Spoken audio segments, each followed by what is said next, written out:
Okay, awesome. All right, and we will begin. All right, I call this meeting to order at 7:14 p.m. Are there any changes that need to be made to the agenda? Divine, Can you strike back, please? Daniela, Can you strike ASRF, please? Anna, Hi, could I strike the SMC programming fund? And then also, could I have instead of a written report, a verbal one today? Okay, thank you. yes. Theodore? Theodore? Yeah, it's hi. Is there a way that we could add a line item on the agenda to have a formal discussion about our plans to how we conduct these meetings next quarter, whether we're doing online or in person or hybrid? I think after today, I think it's just pretty appropriate to talk about it. Like what's the best way to go forward in having these meetings? Okay. All right, yeah, that's fine. Josh? Hi, could we please strike capital contingency programming, please?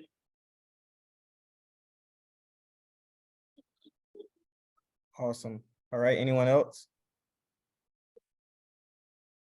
All right. Okay, can we get a motion? Move to approve the agenda. I second. Eliana motions, Theodore seconds. All in favor, please raise your hand.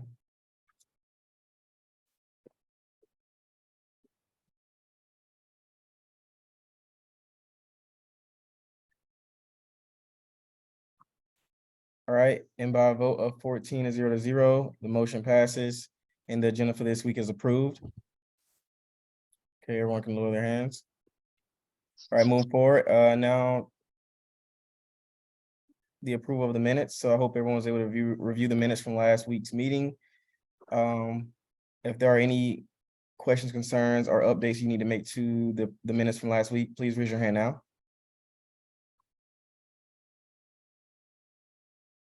Yeah, Phoebe? Yeah, just for the resolution from last week, I think, oh, never mind. Okay, yeah, it said it was tabled. There's like some of my really like scattered bullet points at the bottom when I started editing it. I don't know if we want to keep those. I don't know if those can be like taken out. You want to take them out for just, Yeah, maybe like everything under therefore let it be resolved. Like I think there's like some person's email and then a bunch of bullet points that we can like probably delete before the part where it says Eliana motions to table the resolution. okay. Sydney? Yeah, I can do that right now. Okay, thank you. All right. If there's no other changes that need to be made, can we get a motion?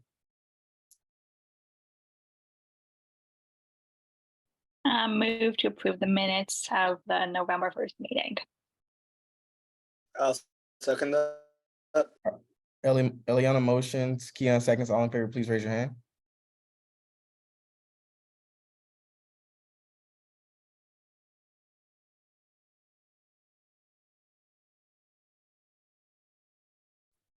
All right, and by a vote of 14-0, the motion passes and last week's minutes are approved. Sydney, I see you still have a hand up. Is that on purpose? Okay. All right, now we'll be going into open and public comment. Public comment is a time for individuals from the community to come to council and express any questions, comments, or concerns that they may have regarding any issues.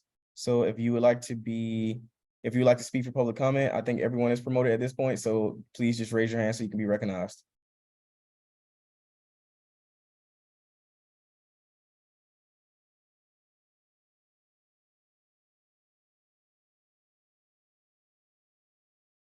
Going going once, going twice.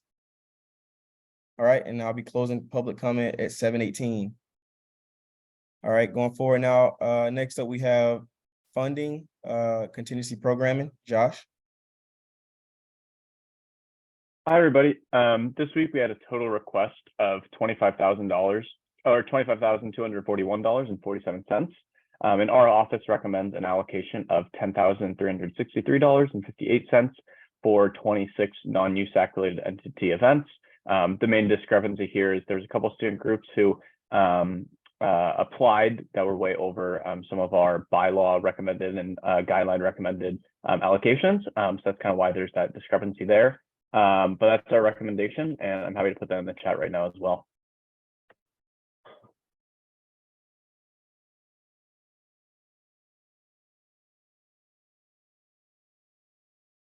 You said these organizations applied, they applied for more, is it like an annual amount or is it like a one-time amount that they kind of went over? Yeah, so it was kind of a one-time amount. So there's a few student groups who, for example, we have a guideline where we can't fund more than $500 worth of food per event, and a student group applied for $3,000 or $4,000 worth of food. So it looks like they're applying for a lot, but we're still meeting the maximum allocation that we can. So that's kind of why there's a little bit more of a discrepancy this week. It was just we're fully allocating at the maximum of our guidelines, and they just applied above those guidelines. So that's kind of the discrepancy. I'm happy to elaborate further as well. No, thank you. I appreciate it. Just wanted to state that for the record. Okay. If no one has any questions, concerns, or comments regarding that, can we get a motion?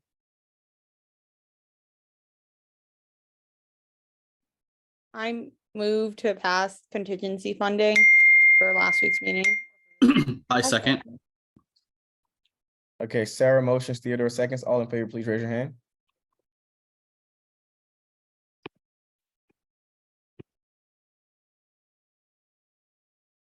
Okay, and by a vote of 14-0, the motion passes and contingency programming for this week is approved. Next up, we have SFS allocations. Juan. Everyone, so for SFS for this week, we recommend an allocation of $3,420.74 to one CSC affiliated organization and two non-CSC affiliated organizations.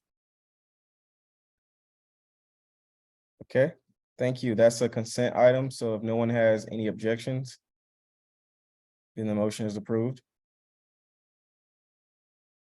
Next up, we have AAC travel mini grant allocations. Hello, everyone. I'll be putting it in the chat as well, but this week we allocated $717.60 to one non-USAC entity. That is also a consent item. So if no one has any objections, then it is approved. Next up, we have ARC allocations. Hi, everyone. What's it called? We had an allocation to one group this past week, and they are a non-USAC entity. It was $2,400 for an event that Afro Latinx Connection put on. That is a consent item. If there's no objections, that is approved. Next up, we have TGIF. For TGF, we allocated $690 for a non-USAC related entity. That is also a consent item. If there are no objections, then it is approved. Okay, moving forward, we have a special presentation, ASUCLA Inclusive Access presentation. I see that we have Ipun, Adams, and Chapman that will be giving this. Yes. presentation. So thank you very much for allowing us to present this evening. My name is Peter Poon. I'm the new store director at the UCLA store. Joining me tonight is Guy Adams and Scott Chapman. They kind of oversee our course materials and inclusive access program at the store level. We're going to provide a PowerPoint presentation kind of showcasing the benefits and savings that this has for the students. So I'm going to go ahead and turn this over to Guy. He does have the PowerPoint presentation ready for you guys. Hey, everybody. Thank you very much to the council. I appreciate your time and appreciate you having us in. As Peter said, my name is Guy Adams. I'm with the UCLA store. And I am going to share my screen with you.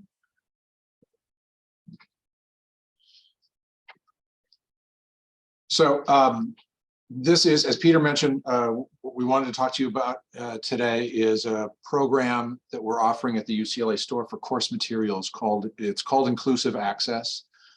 Just give you a little bit of a rundown of what it is, how it works, and get your feedback and your impressions on it. Some of you may have already been in classes where the materials have been available this way. I will say at the outset, I am not great at watching the chat, so I am not offended if you jump in and speak while I am. Feel free to cut me off. So again, the material or the program that we're talking about is Inclusive Access. And in a nutshell, it's designed to do really only two things. It's to make access to the course materials or the assigned readings for a course easier for students. And it's also designed to reduce the cost. As you know, the UCLA store is a branch of ASUCLA. And as such, as being a part of the Student Association, one of the unique arrangements in the nation, we are very mindful of the price of course materials. And we want to do everything that we can to make sure that we keep them as low as possible. We actually started in 2006. We slashed the price of materials and we haven't looked back. But for Inclusive Access, it is a program that's fairly recent in the past few years, and it's taken on quite a bit of steam here at UCLA. So again, it's to reduce the cost and to make it easier to get the materials. So for students, what that does is it can save you money, up to 75% off the price of print books. If you were to go out and source them yourselves.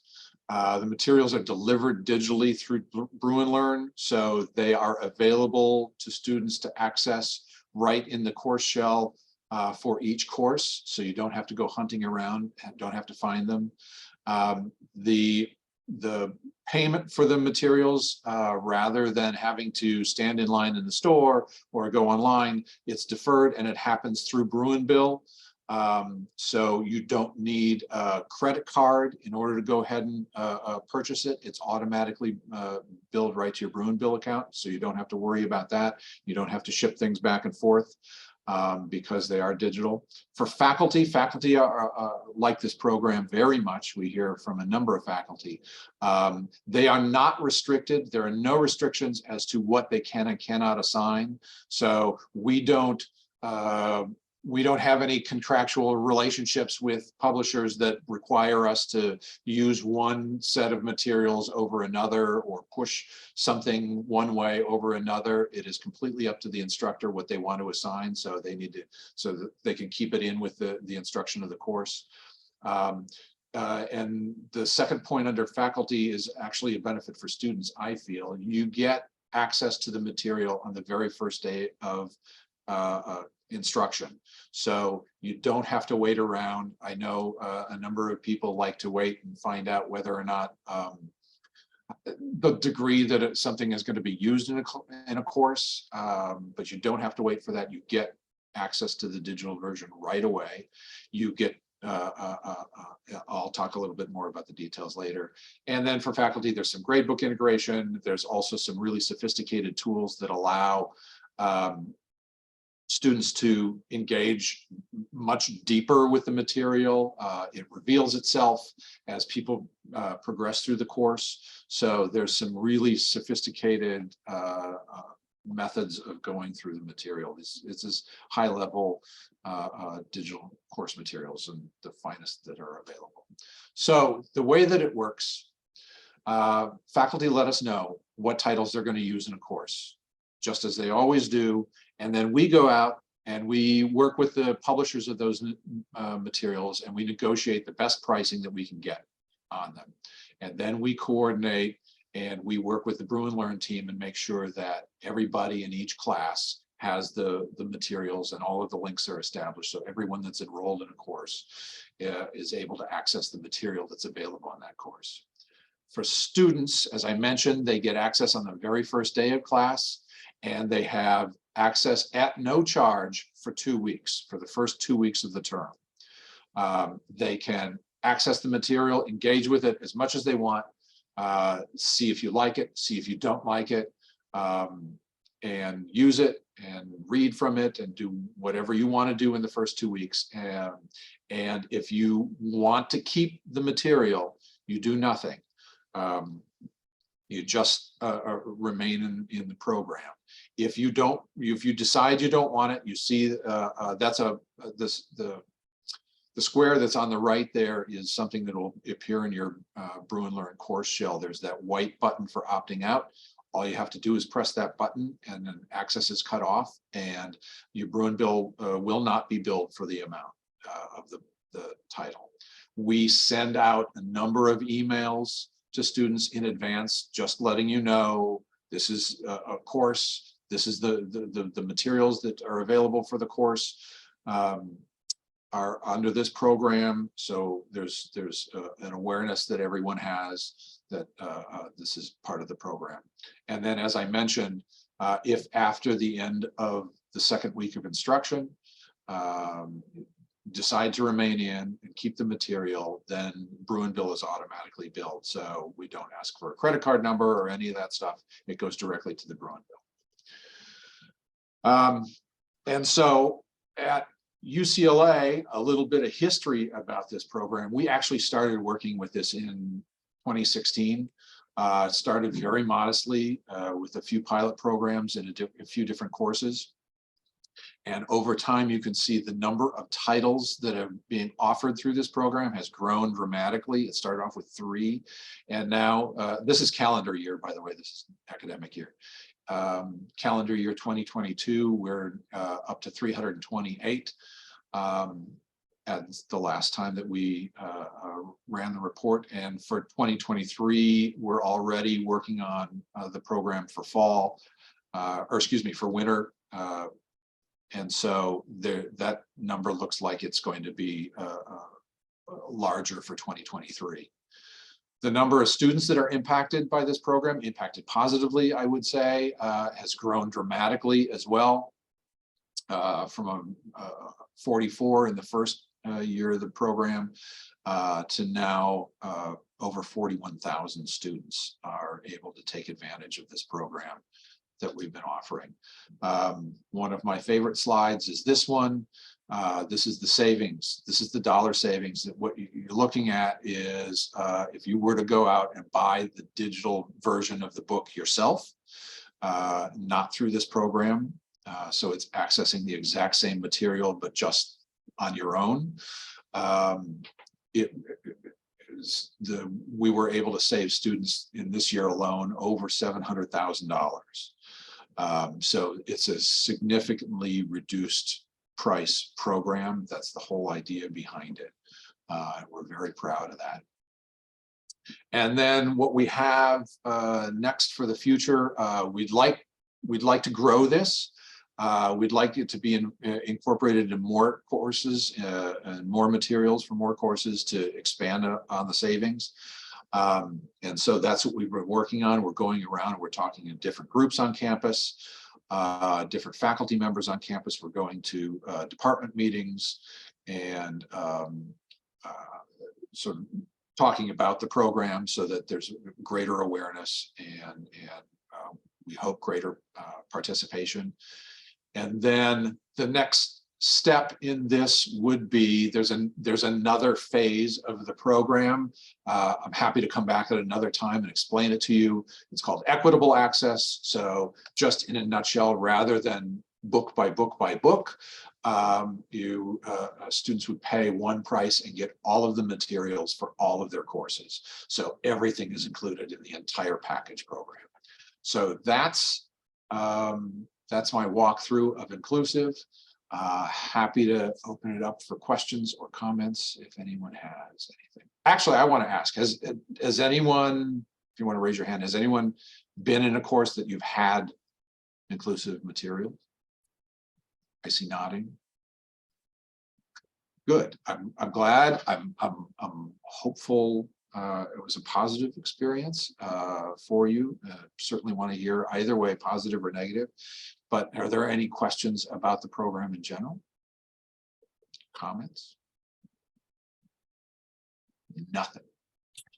Yeah, I just want to add something. I have been fortunate to work at several universities across my career.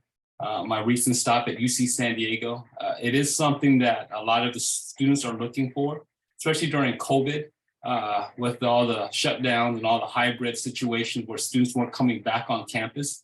You can see the great influx in terms of just the numbers of titles as well as savings that was derived after the 19th of 2019. You saw that number really jump.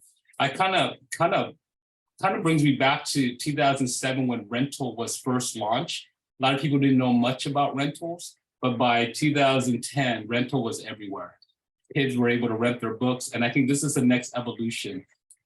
Inclusive access makes things a lot easier for students to assess their materials. Everybody starts on a level playing field. We've noticed that, you know, if you have your course material, you tend to get better grades from the get-go than to try to play catch up. Professors don't have to wait around. They can start their lessons from day one and not have to wait to see if everybody has their course materials. And the big thing is that, you know, a lot of times you guys source materials and sometimes it's the wrong edition. You might think it's edition 2 and then you got the wrong one. You think, gosh, I got to return this. Well, with inclusive access, the professors are telling us exactly what that edition is. So there's no mistakes. And we're able to kind of get that onto the site. So it just saves students time and resources and things that they need. At the end of the day, you know, our goal is to bring savings to this program. And if we're able to get support from the university, we can take this to the faculty senate meetings and say, hey, we've talked to the departments, we've talked to the student group, we talked to all the particulars, and we're able to answer your concerns, then we're pretty confident that we can answer some of their concerns at that time. I see there's a question. This is really cool. Thank you. I was wondering if there's anything in particular you'd like us to do to help expand inclusive access. Thank you very much for asking that. I appreciate that. Yes. First of all, the support of the council is very important. Faculty listen to students. They certainly listen to this council, and they take it seriously. So if there is any hesitation on an instructor's part to know that it has student backing is very important. Also,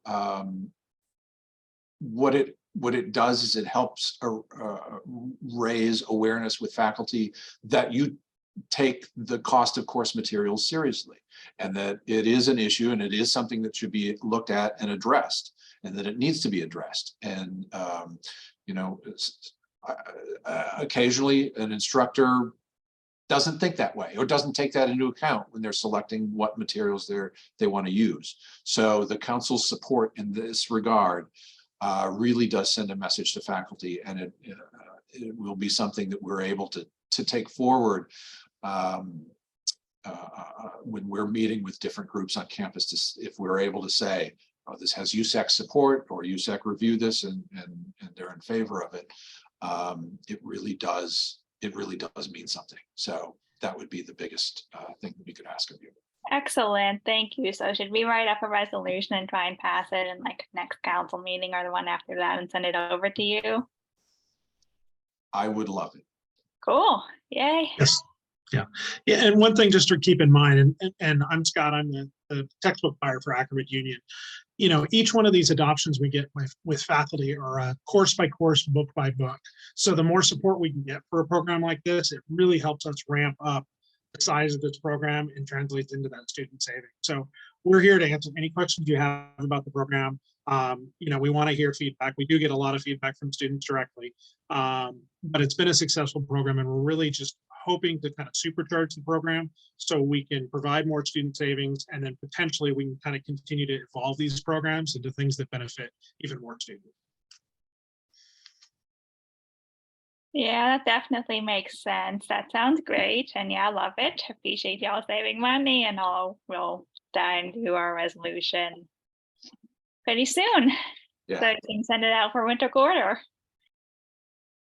Great. And thank you very much, Daniela, for the comment in the chat. I appreciate that. So thank you very much. We won't take up any more. I think we got one more question. Oh, I'm sorry. I didn't see that. Yes, Naomi. All good. So with working towards the equity, I forgot what you had called it specifically, but working towards that model, are you still looking to cut more of the costs for? Okay, sounds good. That's exactly it. Yeah, it's we're trying to supercharge IA, and EA is a lot of schools are starting to adopt it. UC Davis was the first to do so. Just kind of picture like Netflix, right? You pay for a subscription and you can watch any movie that you want. It's kind of in a similar format. We're trying to work with the publishers where we're able to get a commitment from all the faculty to adopt their course materials to a digital format. We're able to negotiate better prices that's going to give you better savings. And if you're in the program, you're going to see that significant savings over time. So definitely. We have a great deal of leverage when we go to the publishers and say, hey, look, we've got 45,000 UCLA students and we're talking about all their course materials. It allows us to negotiate some really strong deals with the publishers. With that volume, just comes a reduction in price. So, you know, there's over 100 schools right now that already have some variation of an equitable access program. And essentially that's what we're aiming towards in the long run. But the way to get there is to continue to grow a program like inclusive access so that we can then transition to some other kind of form. Phoebe.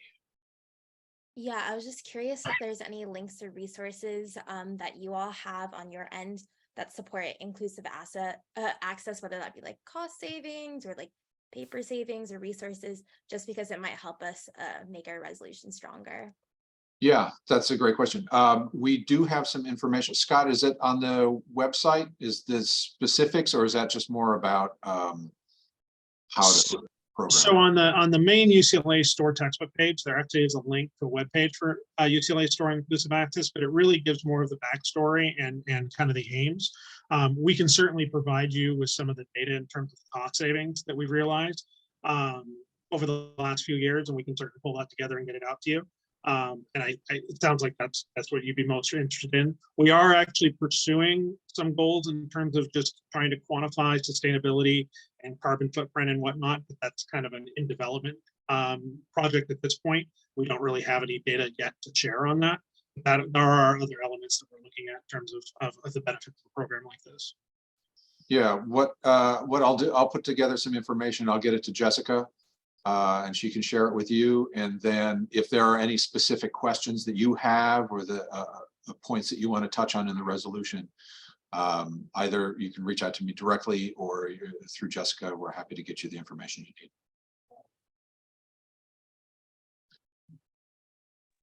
Anything else? Yeah, well, I just want to say thank you so much for your work on this. Yes, saving students money is always a great thing, especially in today's economy. So thank you all for working on this.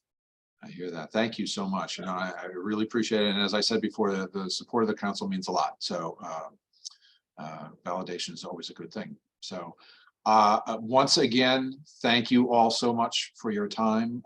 Appreciate it. One really sideways comment, if I may, and then I'll leave you alone. And I don't want to steal Mylon's thunder, but tomorrow afternoon between 11 and 2, if you have a moment, come out to the Kirchhoff patio and see the designs that have been sent in for the UCLA t-shirt design contest. It's the showcase event, so I hope to see you all there. I will be there. And, have a good evening, everyone. I appreciate your time. Awesome. Thank you so much. Thank you, guys. Thank you for coming. Thank you. Appreciate it. All right. Next up, we have appointments. So see, do we have Bethany here? Yes, I'm here. Okay, awesome. All right, so I just want to explain real quick how appointments go. So for these appointments, obviously, we'll have the potential appointees give an opening statement. Once you give your opening statement, we will open the floor for questions from council members. Council members are asked, maybe 2 to 3 questions, and then the potential appointee will give their closing statement. We'll hear ARC's review, and then we will do a discussion and go into a voting session. So first up, we have the Finance Committee Associate position. Bethany, the floor is yours. Hi, I'm Bethany Tong. I'm a first year business econ major with a data science engineering minor. My pronouns are she, her, and I'm applying for the finance committee associate position. I think my passion for finance and serving the student body sets me apart from others. And so I want to be in the finance committee for USAC to blend these two passions of both finance and serving others. Awesome. Thank you, Bethany. All right. And now we will open the floor for questions from council members. Council members, if you have any questions, please raise your hand. I'll start it off. Okay, Bethany, can you explain a little bit about explain why you specifically are the best individual for this job, and can you refer to some of your specific like past job experiences that will make you a good candidate for this job? Yeah, so I think some of the most important aspects of being on the finance committee is being able to communicate with others, as well as just the actual passion, I guess, for finance. And so in terms of communication, in the past, I started my own nonprofit called Teens to Tutors. And in this, I had to communicate a lot with the tutors, as well as the tutees. And then in terms of the finance part of the job, I think I'm very passionate about finance. Again, I'm a business economics major, so it is something that that I've looked into a lot in the past, even just talking to different people on LinkedIn, and yeah, just looking into other like financial roles, such as being on the finance committee for alumni scholars. I feel like I have some experience in that field. Thank you. Eliana? Hi, thank you so much for coming out. Just want to ask, what's something you think you'd keep the same about finance committee, and what's something you'd change? Yeah, so I think I like how the finance committee is pretty close knit, and a lot of the associates really met up, and yeah, I just really like the community with finance committee, like the team with the finance committee here. I think something I would change is just transparency within the finance committee. I think it is very important for UCLA students to be able to know where the funding is going and how finance committee determines which clubs receive funding. Great answer. Thank you so much. Sarah? Hi, Bethany. Thank you for coming to talk or to our council meeting. You, I guess, like hit the nail on the head because I was going to ask about transparency. So I guess my question for you is how, like, what are some ways that you plan on increasing transparency as a member of the finance committee, specifically beyond just publishing like spreadsheets and budgetary stuff like that? Yeah, I think, yeah, like you said, transparency is very important to me, as I know a lot of more marginalized groups might not always get the most funding when they should be getting funding. And so I think that ties into communication, which is something that I'm pretty big on.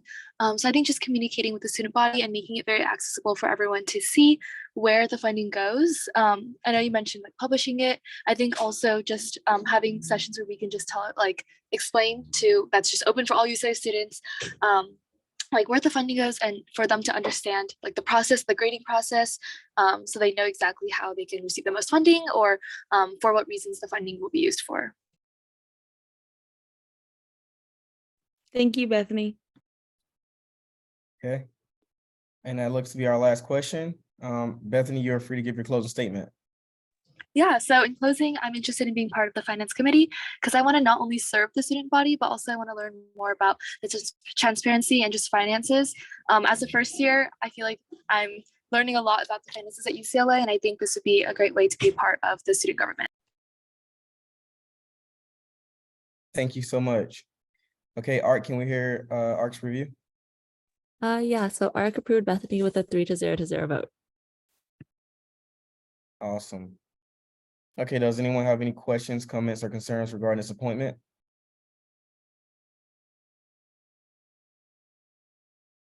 Going once, going twice. All right, can we get a motion? I move to approve Bethany for the finance committee. I second. That was Eliana motion, Sarah seconds. All in favor, please raise your hand.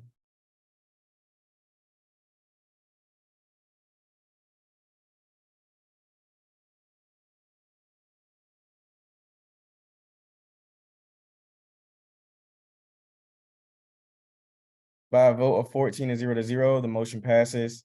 And Bethany is now a Finance Committee Associate. Congratulations.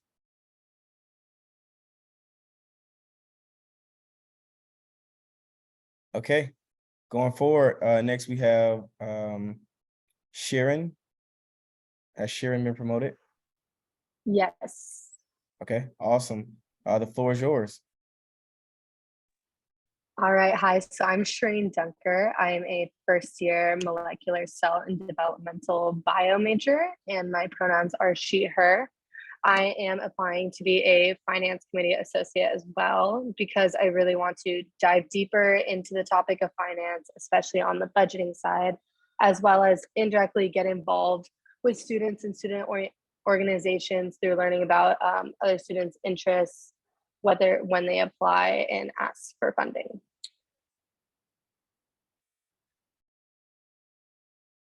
Okay, thank you.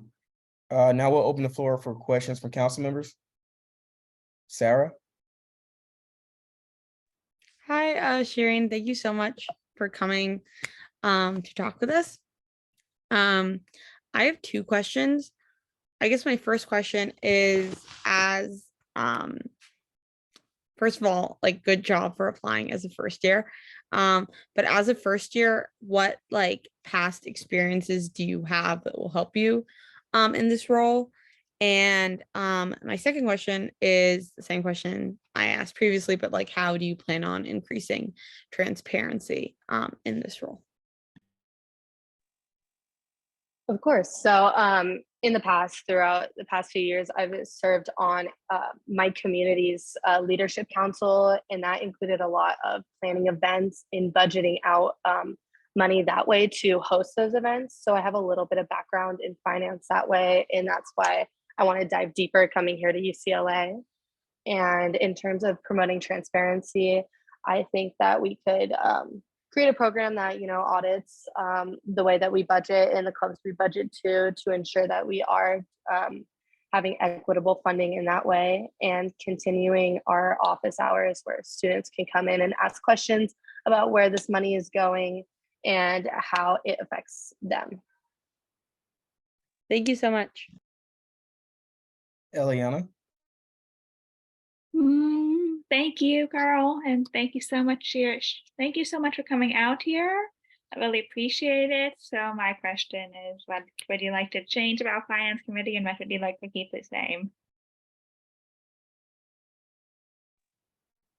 All right, so I definitely appreciate the way that the Finance Committee is a smaller team that allows for us to get hands-on practice learning in the realm of finance, which is really my main goal coming into this, is to learn more as well as bring my own perspectives and allow those to be heard by everyone else on the committee. And in terms of something I would change, again, just making sure more people are aware of how their student fees and money goes to being funding clubs, and in just increasing transparency that way, because I feel even though coming to UCLA, many people don't know where the money comes from that supports these organizations and how it gets allocated. So I guess just increasing awareness around that. Thank you so much. Great answer. Awesome, thank you. All right, and with that, that's our last question. You are free to give your closing statement. All right, I am very excited to be applying for it to be a Finance Committee Associate, to just expand my knowledge in the field, as well as join a team where I can bring my own communication skills and perspectives to create a space where UCLA students can learn more about other students' interests and passions. Okay, awesome. Thank you so much. Now we'll hear ARC's recommendation. Yeah, so ARC also approved Sharon with a 3-0 vote. Okay, thank you. All right, now we're open the floor for questions, concerns, or comments amongst council members. Is there any questions, concerns, or comments regarding this appointment?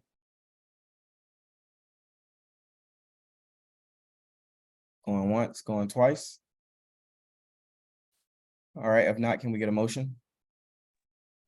I move to appoint Sheering Dunker to the Finance Committee. I second. Sarah motions, Theodore seconds. All in favor, please raise your hand.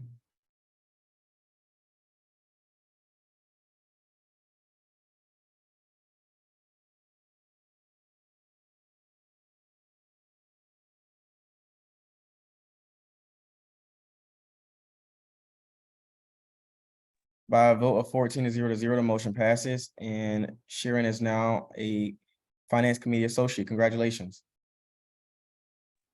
Thank you so much. Thank you. Okay, next appointment, we have the Student Activity Center Board of Governors, which is a consent item. We have a Kylie Nugan, I hope I said that right, for the position. If there's no objections to this appointment,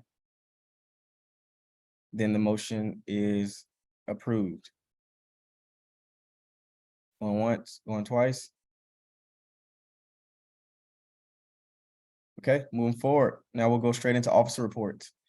Okay, so for last week, and including this week, I'm currently in the process of working with the Council of Presidents and obviously like my team to draft a resolution in support of increased wages for TAs. I know a lot of you may have heard there's a huge strike that will be commencing pretty soon regarding TAs, and they'll be striking for increased wages. So I reached out to the leaders of that movement to ensure that, when I write this resolution, the verbiage and what they want to say is expressed in this resolution. I'll share this resolution with you all as well. It'll be a pretty big ordeal. So a lot of you may also be affected by this. Okay. Awesome. Thank you, Naomi. Yeah, a lot of students also, a lot of you may be affected by this. A lot of your TAs are going to disappear for the next couple of weeks. Hopefully it's not too long. Hopefully they're able to reach a deal and actually get, fair and livable wages like they deserve. So yeah. And then I kind of talked about this last week. So started a discussion regarding hiring practices of the dining hall in regards to bringing back the Bruin meal plan. So reached out to Peter Anglis. He confirmed the same thing that we talked about last year when I was the General Representative 3 about how it's not possible. Currently, it's not possible because of staffing shortages. So I spoke with him. I'm looking to, review his hiring processes and see if I can start to get an update on that every 2 or 3 weeks. Because apparently they're trying to hire about 300 individuals from what I gathered from our conversation. And yeah, we'll be having more on that pretty soon. Next up, my team met with Vice Chancellor Osaka from Strategic Communications just to see, where we could partner, especially with the number of events that will be going on from my office in the next couple of months. I interviewed a candidate for the Congressional Advisory Chair position. If most of you who probably don't know, the Congressional Advisory Board is a board that was created by Naomi about 2 years ago, and this board is basically a board. It's this chair position is supposed to be an official link between USAC and other organizations, and also there are some other organizations that got invites to the board that I don't think they accepted, but I'll be meeting with them pretty soon because the Congressional Advisory Board Chair is supposed to be approved by the board itself, and so it will just come to USAC as a consent item. I'm working currently with this. I'm a part of a search committee for the UCLA Black Bruin Center Program Director. So we're working currently to find. Right now we have an interim who's been doing a great job, but we're obviously doing an official hiring process for that. So just working on the official job descriptions for that, and then finishing up the official plans for Mardi Gras. and just kind of getting all the tangibles down, the logistics down, figuring out how much money we'll actually need for upfront costs and things of that nature. So that's what my office has been working on this. Oh, also, I think I kind of talked about this last week. There's a UCLA alum who's currently being illegally held in Venezuela. So we're working with the individual who reached out to write a resolution. So I'll be having a meeting with them pretty soon. If any of you want to hop on that meeting with me as well, feel free to. I'll keep you updated, okay? Next up, we have internal vice president.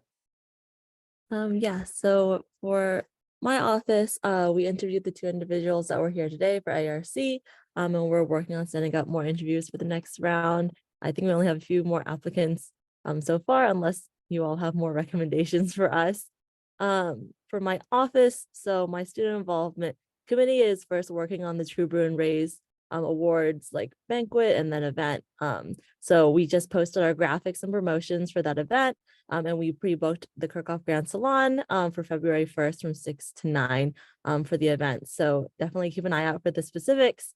Right now nominations are open and they close Friday, December 2nd at 11:59 p.m. PST. So if you have any students who are interested in nominating people for this award, please share it with them. It's a really, really fun kind of event and like award that we do with like the case management services as well as GSA. Student involvement is also working on the ASUCLA teacher contest with Guy Adams, who's here today. And ASUCLA, we have our sticker voting event tomorrow from 11 a.m. to 2 p.m. So my staff and I will be out there. So drop by and say hi if you're at like Kirkhoff like patio during that time. And then student involvement is also working on a quarterly EAF or trying to like lay out a plan for that. For my education accessibility committee, we're working on our Campus Safety Alliance meeting. We finally reached out to admin and decided on a date and time that worked for like us and admin. So our first meeting for CSA would be next week on Thursday, November 17th from 4 to 5 on Zoom. And more information will be publicized later for students and student organizations. Our next steps are like reaching out to students and student organizations. So you'll most likely be hearing more information about CSA very, very soon. They're also working on the off-campus living fair with the initial layout and booking spaces, and then reaching out to landlords as well as student organizations who work with housing. For my student groups and outreach committee, they're working on publicizing the leadership lobby. They just created Instagram for the leadership lobby where they would be like supporting clubs and different organizations and like connecting them to each other for transparency and accessibility. My staff member is actually here on the Zoom to take notes and also like post a transparency report for USAC and then also our IVP office. For our pre-professional committee, they're working on a professional photo shoot sometime next quarter. Like in the beginning of the quarter, they finally found a photographer, and they're also reaching out to the Student Alumni Association just so that we can like form a connection with them and then hopefully get students with more pre-professional resources. And then lastly, our internship committee, they held a social last week, and then all the interns visited our all staff meeting yesterday. So they got an idea of like what committees they might want to join, and we're working on placing the interns into the different committees that we have for next quarter, but that should be all for IVP. Awesome, thank you. A lot of great work there. External vice president. Yeah, so for this week, like a few of you on the call, we attended the student regent meeting. I helped, and so did Anna. Anna did most of the work, but we had a few volunteers for the Prop 1 / Cal Dem events that took place. When was it? Yesterday. The local team is putting out a transport guide, so be on the lookout for that, just kind of informing folks on ways to access free transportation or low costing transportation in Westwood.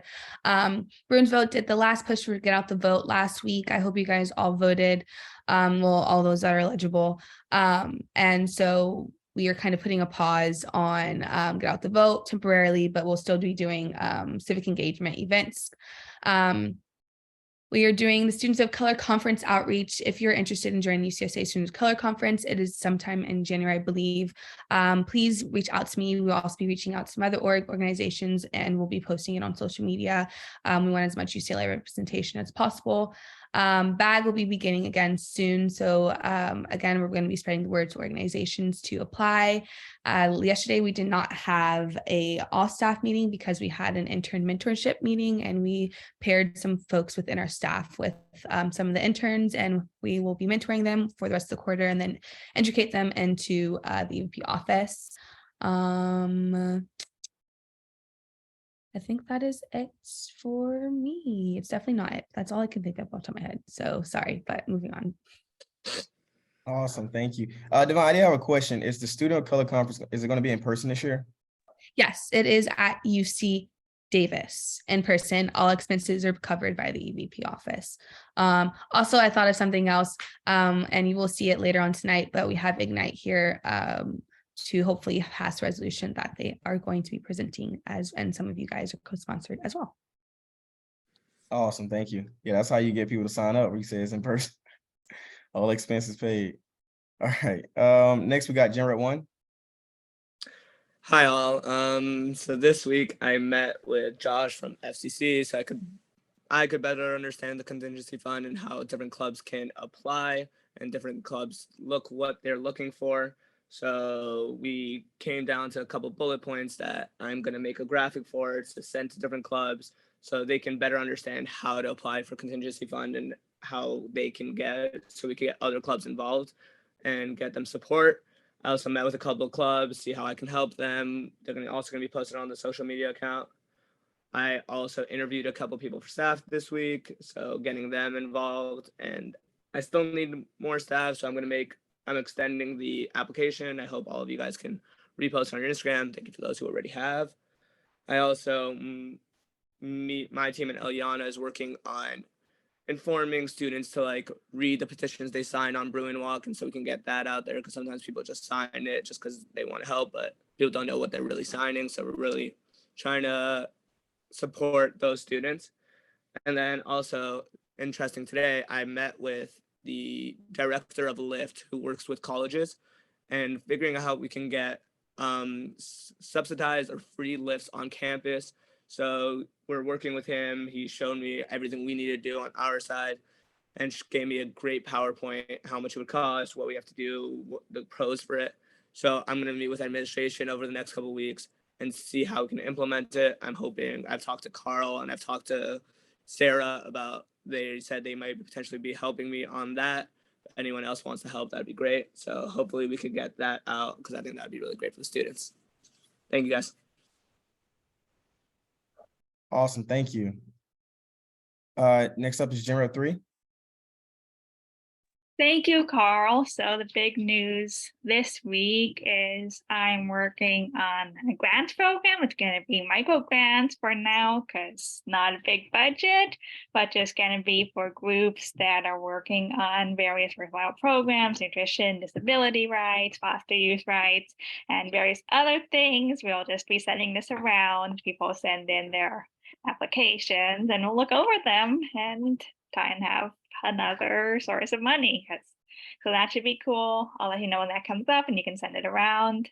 Also, like Kian mentioned, working on the whole petitions thing, because some people be lying a lot out about these petitions. So yeah, just trying to tell people, first of all, read them. Secondly, try and hopefully some of the people who are super aggressive about, yes, BB, they were saying they had a petition. They were saying, oh, how about lower gas prices? And they were saying they should be able to have oil wells within 2,500 feet of schools, hospitals, homes. It's crazy. It gives people cancer, literally. Anyhow, so trying to push back on that. Also working with Phoebe, this resolution about the CAE needing to actually listen to disabled students.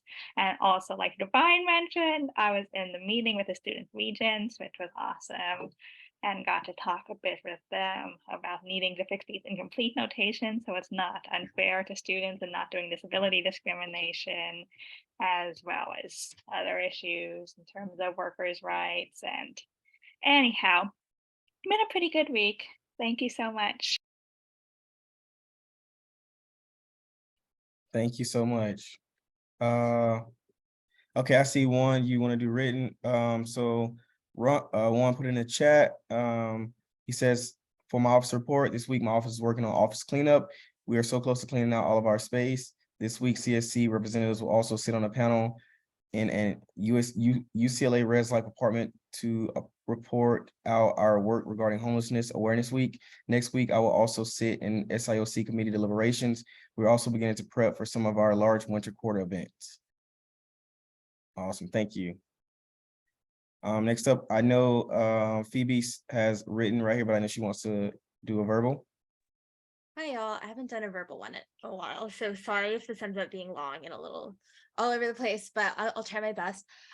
So this past week, I met with the Dean of Students to talk about the UCLA, oh my gosh, UC System-Wide Advisory Work Group on Students with Disabilities. It's a new UC-wide committee where each campus has like different staff and faculty and et cetera.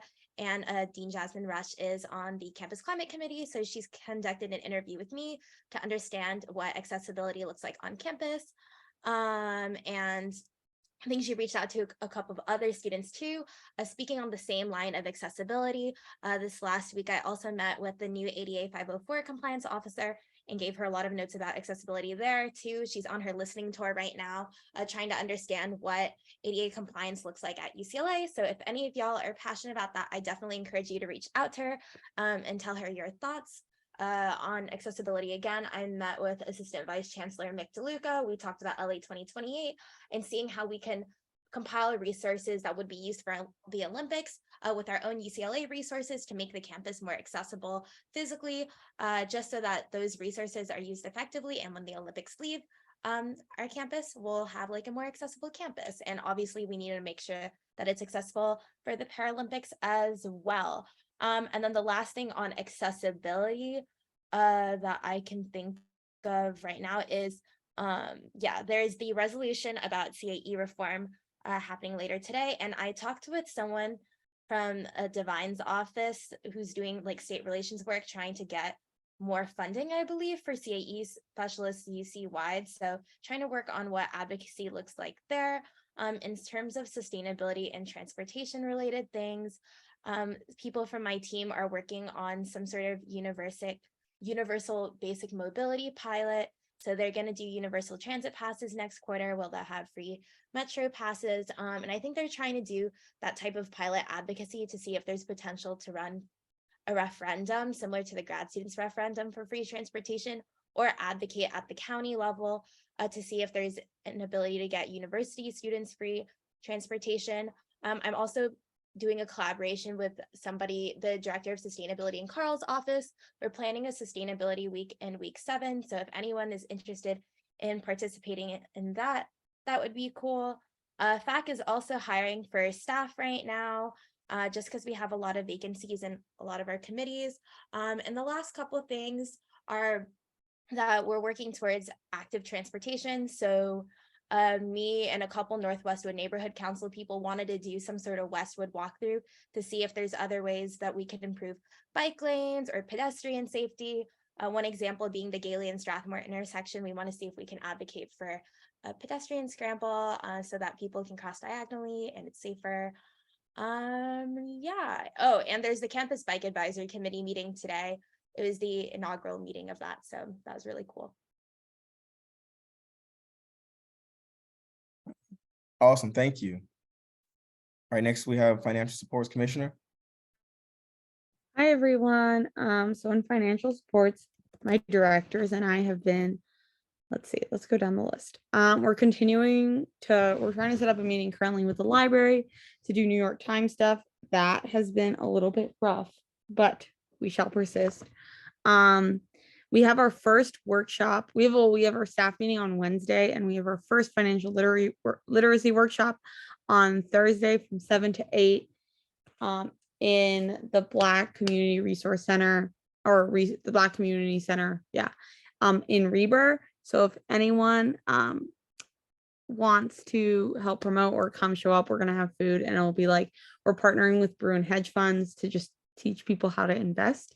And then we've also contacted businesses in Westwood to see if anybody wants to like work with us to provide students with some discounts. And then also we're also trying to set up some meetings with ASUCLA just to decrease student costs on campus. And then looking forward, me and Phoebe are probably collaborating on just like to make USAC more accessible and to increase voter turnout for the spring. And then also working with Keon and Keon's office, for the lift stuff. And and then also last thing, sorry, long one. Next one will be super short. We've been trying to ask CAPS for their budget, and we're sort of working on that. So that is also TBD. And I'll pass it on. I think Teddy's after me. Oh, also working on a resolution with Teddy. Yeah, what next is Student Wellness Commissioner. Hi all. Okay, so I'm doing a written report today. Oh, no worries. We still have everything not written, a verbal report, but we still have everything from the written also up. So I will drop that in the chat, but basically what I wanted to invite you all to was the SWC general meeting. That's going to be week 9. And if you guys want to know what like SWC has been up to this quarter, and like what we plan on doing, here's the form to RSVP. I highly recommend coming. It's a lot of fun. We do it on Tuesdays from 5 to like 5:50/6 p.m. And yeah, I just want to invite you all as well as your offices. If you come in person, it'll be catered. So this is just to get a head count, and we'll be announcing on our Instagram as well. Everything else wise, I'm just gonna drop my normal updates because there is a lot that our commission does. So here we go. Thank you. Awesome. Next up is Transfer Student Representative. Yeah. Evening, everyone.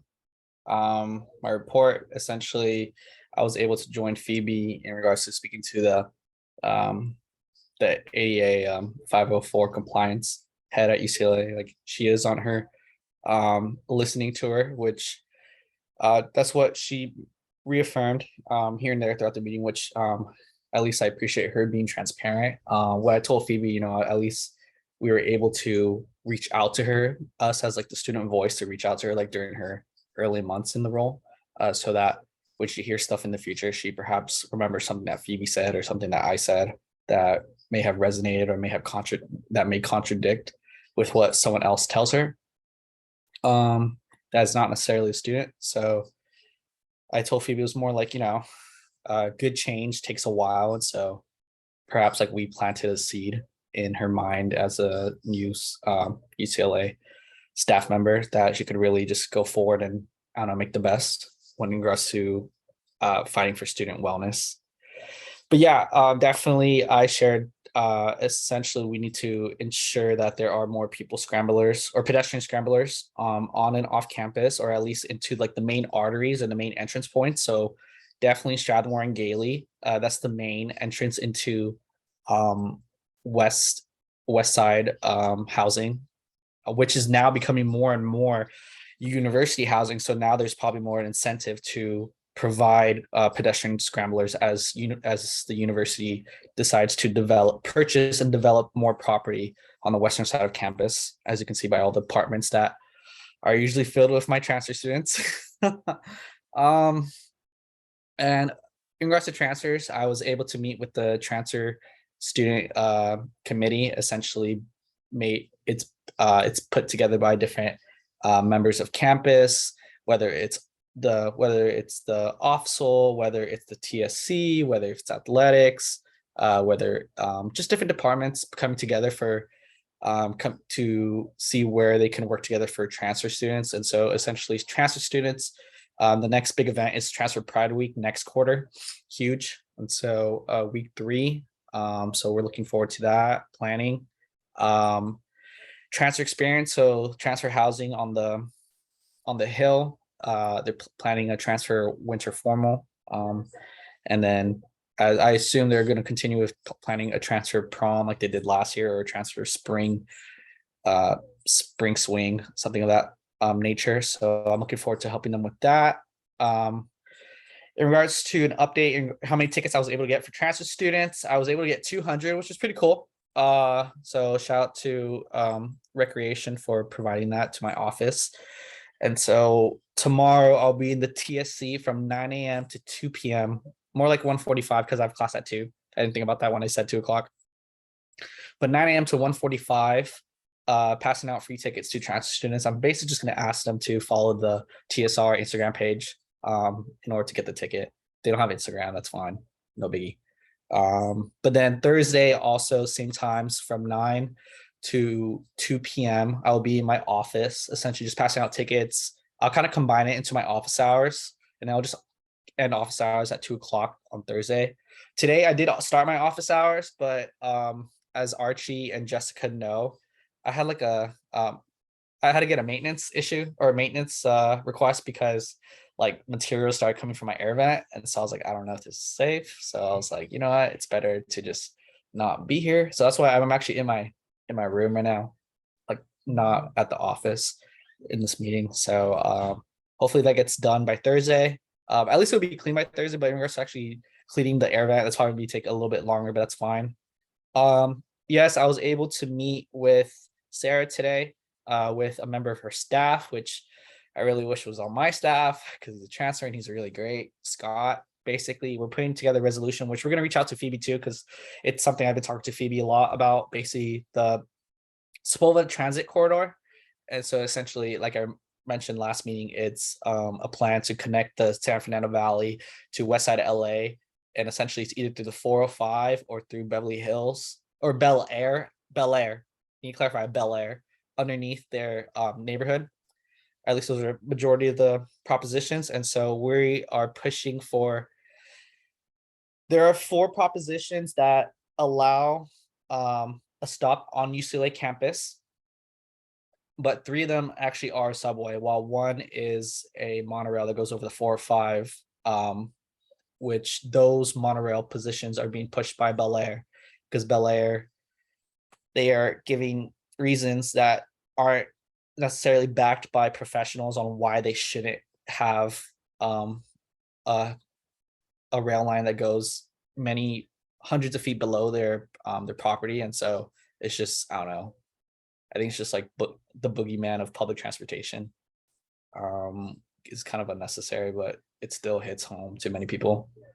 But for future transfer students or just future students who commute to the Valley, from the Valley to UCLA, or even staff members too, it's a massive project. It's potentially will be, I think, completed within the next decade or decade and a half, which again, it's all about future growth or like future change. And so that's what we're here for. And so if it means me advocating for now while it's in the planning stage, exactly like what's the final like setup, then I'm definitely behind that. So that's the resolution that Sarah was speaking about. Staff's looking good. I sent the emails to those who applied, to those who I want to personally invite to join the staff. And so again, transfers, non-transfers, paid, volunteer. And so yeah, I'm excited. And I feel like there's one more thing. Oh yes, again, for the well-being of this body, I think it's really good for us to really just enjoy each other's company and really get to know each other. So next week is our Friendsgiving at my frat house here on Landfair. It's 1 block west of campus, crossing Strathmore, where we need a pedestrian scrambler.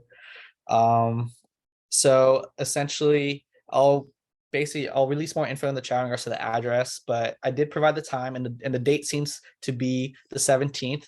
So please come. I really think we could all benefit from, breaking bread with one another and just enjoying each other's company, just being thankful for what we have. And I think, and just to hear what each other are thankful for, and to hear that from different different backgrounds and different cultures. I think it's just very enlightening and very motivating, especially since we're all coming together for one common student voice. So, but if you're in Seattle, that is fun. That's okay. But yeah, that's what was just put in the chat. But yeah, essentially that's my report. And unless you have any questions, that's it. Thank you. Awesome. Thank you. Thank you so much. Next up, we have the International Student Representative.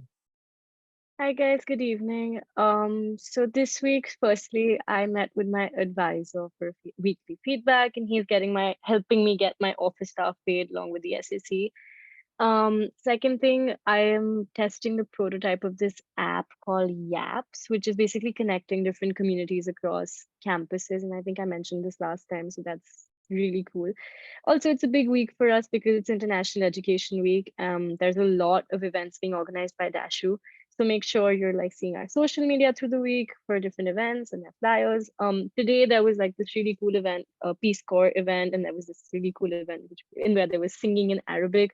I personally couldn't attend because I have midterms tomorrow, but there's a lot of great things happening, and I'll just put the link for the events in the chat. So if you guys do get time, please go visit. There's really cool stuff happening. Then aside from that, I met with the president from the International Pre-Med Society, and we're looking at how we can partner with them. Particularly, we had this really great idea for organizing a career panel with only different international academic student organizations to support students, but probably we'll get that done next quarter. But I just really like the idea, so should be working on that soon. And then I'm reaching out to DASHU on behalf of this Pre-Med Society, so they're having an event next week. They wanted some more spotlight, they just wanted some more outreach, so I'll help them do that through our own social media account, and also just reach out to DASHU and see if they can get a weekly spotlight in their letter. And yeah, besides that, we've just been having like continued efforts on the survival guide that we were posting on the website, which I talked about, and finalizing my office internship, getting my staff paid. But yeah, that's about it for this week. Thank you. Thank you so much. All right, now going into admin rep reports. Orlando. Hello, everyone. I hope you're all doing well tonight. Not many, I don't have a big update. Just thank you all. Thank you. Big shout out to Divine for helping me coordinate the student regent meetings last week. It was great to meet a lot of you in person. Hopefully I'll be touching base with a few of you later on. But yeah, no, I think it was a great event, great meetings. Thank you, Carl, for coming out to the town hall. Appreciate you supporting that. It was a good group of students that came out interested in the position. So hopefully we'll have another strong showing with UCLA.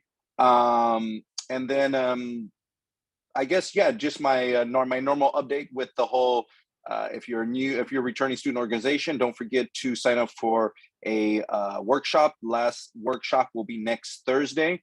And the workshops can be found on the SOL website. All right, that's all I have. Thank you. Thank you, Orlando. Thank you. All right, next up we got Jessica. Hi, everybody. So sorry about the webinar issues today. I have a new one ready to go for next week. So please, if you didn't see my Slack message, send me your UCLA Zoom email so that you are logging in through that account to be added as a panelist. So send me that whenever you can. And then I'll go ahead and create a new calendar invite for everybody and share that out. The other couple things, just some housekeeping issues. So hopefully you all got an email from SGS regarding furniture in Kirkhoff. There was some patio furniture from the Westcom patio student terrace that got moved into Kirkhoff for some reason into the hallways, and so we just want to make sure that students are please leaving the furniture where it belongs in the outdoor spaces. And if you have furniture needs for inside your offices or in the spaces within Kirkhoff, we can help you work through that and find us alternate solution. So just wanted to give that reminder. And then also, just given the extensive rain that we've had the past couple of days. If anybody notices any leaks or any other issues like that, please let us know right away, just so we can address that, or any ventilation issues like Teddy mentioned. It's been a while since folks have been in their office spaces, and then now that we're getting into the colder weather, if the heat is coming on in the building, and with rain, we just want to make sure that we're taking care of any issues that may pop up. The building is very old, so if you notice anything out of the ordinary, please email myself, Archie, SGS. Let us know. We'll get that handled for you ASAP. Thanks all. Thank you so much, Jessica. Is Dr. Stephen Moran here? Probably busy. All right, we'll get an update next week or something. Next up we have Lori. Hi guys. So recreation opened for event spaces for winter quarter this week. So request if you have an event, feel free. We'll open meeting rooms and dance studios on December 1st. And if you're at the football game this weekend, I will be hanging out in one of the tunnels at the student section. Come by and wave, say hi, chat. We'll just be hanging out. That's it. Thank you, Lori. All right, next up we have Archie. Good afternoon, everyone. I don't have much. Just to kind of echo what Jessica said, good job cleaning up Kirkhoff. Amazing job. Hats off to you all. And if you need any other work orders, I think everything is complete if you've turned something in prior to today. So if you have any other work orders, yes, I am law. But if you have any other work orders that have not been addressed, please let me know so we can check with custodial or maintenance to check the status of that work. So thank you guys. Good night. Thank you, Archie. I appreciate that. Thank you. All right, now moving forward, we're going into old business. We have a resolution for effective involvement of student feedback in the hiring of the Associate Center for Accessible Education Director. Phoebe and Eliana, the floor is yours. Hey guys, so yeah, we're back with a better version of the resolution, y'all. And I want to note that the main changes to the resolution, actually there's a lot of changes because it's increased in page length, but this top part is the same. This part's the same. We added the CAE mission statement. We added more details about advocacy in UCOD and added footnotes to those UCOD meeting minutes for what happens at those. We got through a meeting last week with Facilities Commission and Assistant Vice Chancellor Seplow and who else was there? John Bullard, that also like helped with hiring. And yeah, we basically got their timeline. So it was not in fact 48 hours. They did get 4 days based off of this timeline. Maybe it's a little more than 4 days because it says week of September 12th, but still not very much time. Yeah, and there's some lines about the Associate CAE Director too, just clarifying what their position is. And then here's where we get into more formalized asks. So we got a couple more detailed ones here. Should I read this resolution verbally? Is that something that needs to happen? If you want to, you can. I know we reviewed it last week, but also if you want to, you can for the record. Okay. You know what? I'll try to speed run it. I'll do it from here onwards because like the above stuff kind of already existed last week. So, okay. Whereas the CAE mission statement is to create an accessible, inclusive, and supportive learning environment through a collaborative effort with faculty, staff, and students, the CAE facilitates academic accommodations, disability advocacy, and serves as an educational resource for the campus community. Whereas active undergraduate student members of the UCLA Committee on Disability voiced discomfort with CAE at the September 13th UCOD meeting because of their repetitive mismanagement and disrespect against students with disabilities, violating the principles of their mission statement. Specifically, students raised structural issues about CAE's role in UCOD such that the power dynamic between the CAE and students created challenges. Oh my goodness. Created challenges for students to participate effectively in UCOD. A non-response to student concerns led those student advocates to not return to the following October 11th UCOD meeting, which lends to long-term issues of UCOD meetings failing to meet quorum as a voting committee due to missing appointees, whereas the most recent recruitment cycle for the newly hired CAE director, which suggested a promise of heavily involving student feedback, did not provide a written response to student feedback or transparency regarding the timeline for the hiring decision that would empower students to organize effectively.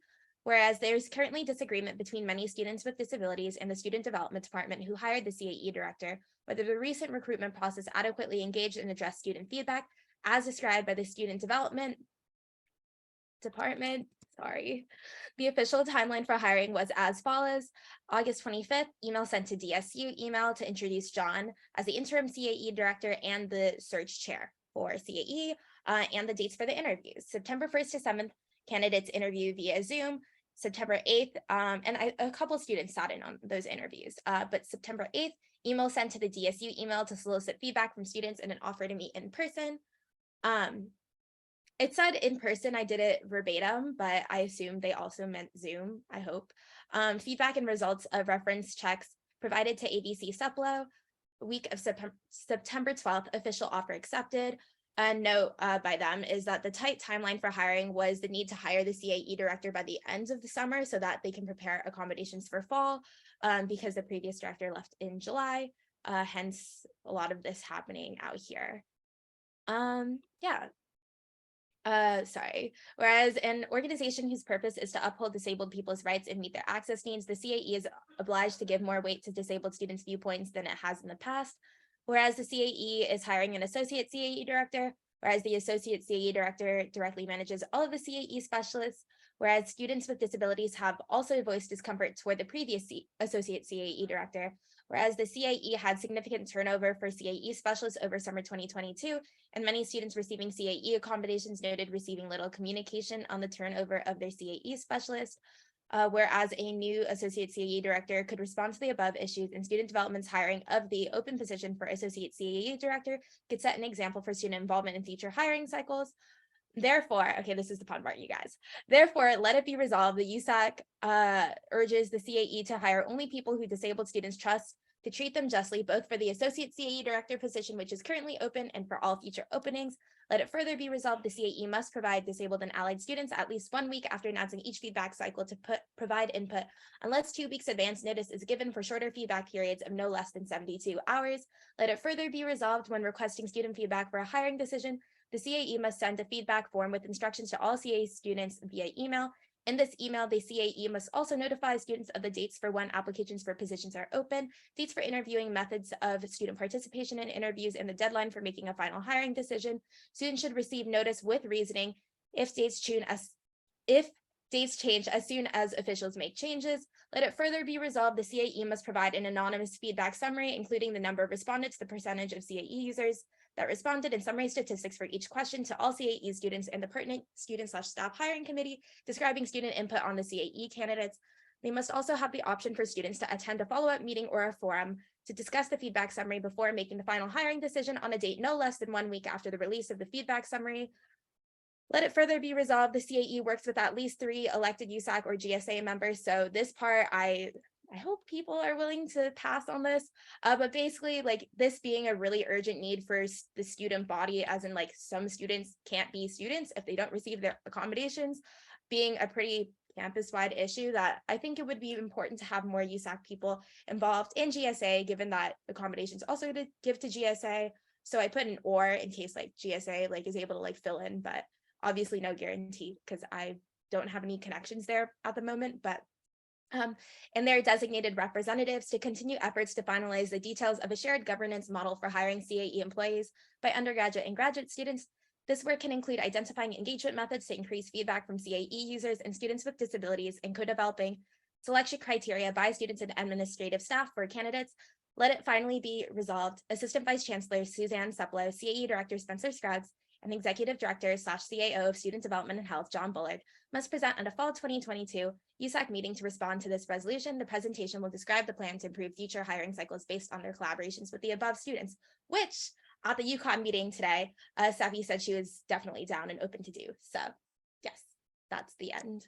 And Eliana, feel free to speak on the rest of the resolution. I think Phoebe did an amazing job. So yeah, this pretty much covers it. And yeah, just saying, like, the basic summary is, yeah, if you're supposed to be working for us, like working with the disabled students and holding up our basic civil rights, which is why CAE exists, why people pay their salaries and all that, why we have them, then yeah, you gotta be talking with disabled students. It's been serious problems in terms of how they've treated people. It's gotten pretty egregious to the point of like having to contact people on state legislator staff so they would not engage in misconduct that would endanger people's health and their retention in this university, to cite one instance that I happen to be familiar with.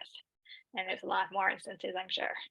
So anyhow, they've been a mess. The reason they've been a mess is because they don't want to listen to disabled students. So if we push them on this, maybe in the future, people can get to just get their civil rights, which is what accommodations are, and then they can just work on learning and doing all the other stuff without having a bunch of ableism and mistreatment in their way. So great work, Phoebe. Always appreciate you. Awesome. Thank you two so much for working on this. Also, Phoebe, I see that, yeah, my team can help wherever you need help with this, by the way.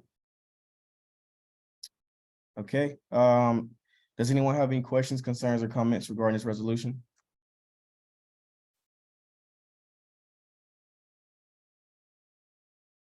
All right, I think that just kind of speaks volumes. Yeah, this is a great resolution. Thank you guys for working on this.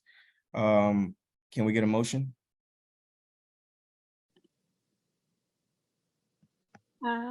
Move to approve the resolution for effective student voice in CAE hiring. I second. Eliana motions, Alicia seconds. All in favor, please raise your hand.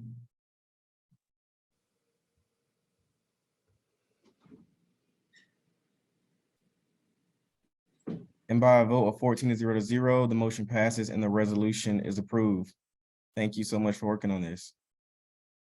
Okay, next up, we have new business. We have a resolution to expand sexual assault forensic examination access for students. Divine, the floor is yours. Yeah, I will actually pass the floor to Philza, Sarah, and Georgia from Ignite.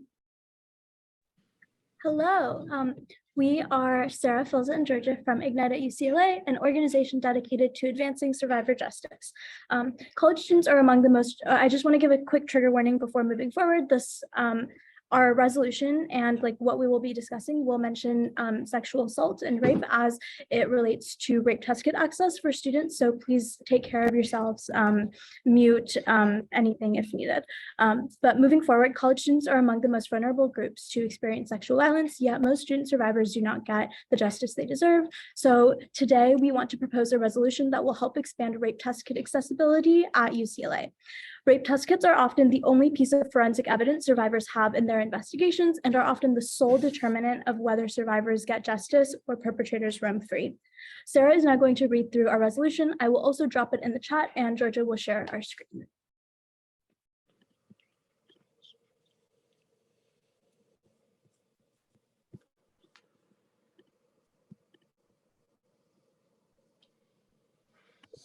Hi, everyone. I'm Sarah. I'm going to read the resolution we have. So this is a resolution to expand sexual assault forensic examination or safe access for students.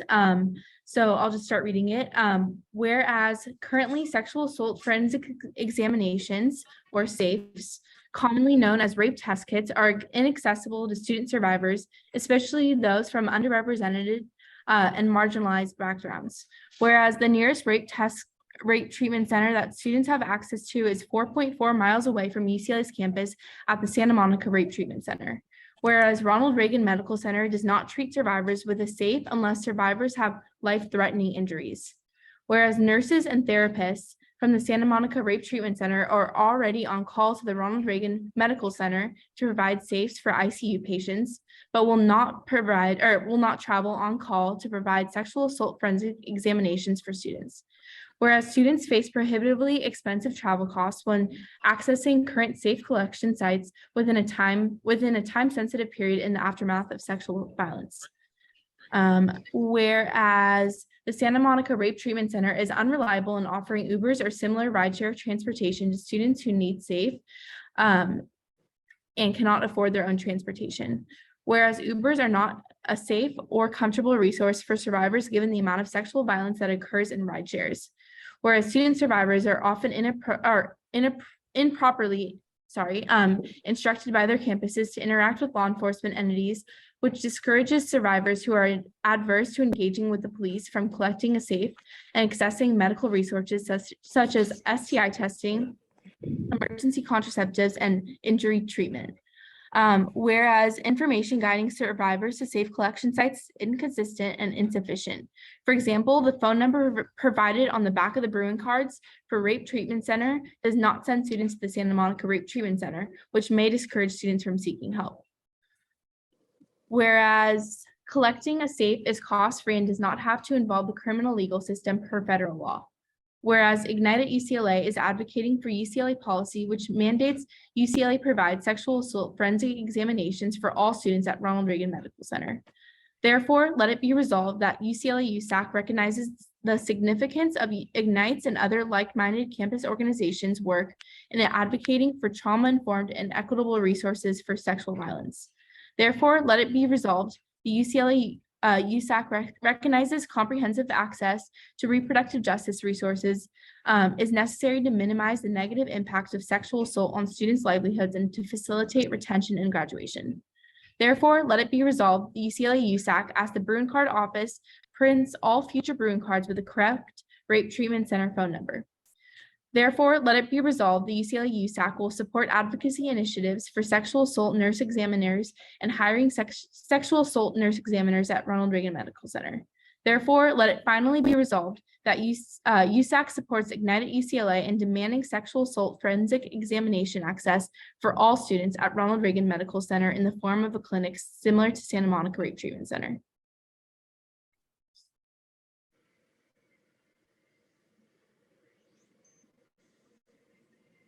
Awesome. Thank you two so much for coming. Anna, I see you have your hand raised. Is that on purpose? Thank you for listening, and we hope you'll support us in our mission for survivor justice by increasing rape test kits on campus. Does anyone have any comments or questions?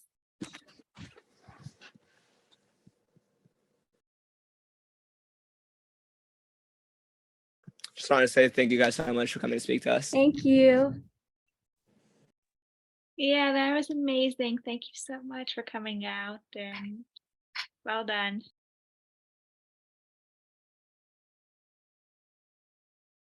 Yeah, just want to second everything everybody's saying. Thank you so much for coming. This is a great resolution.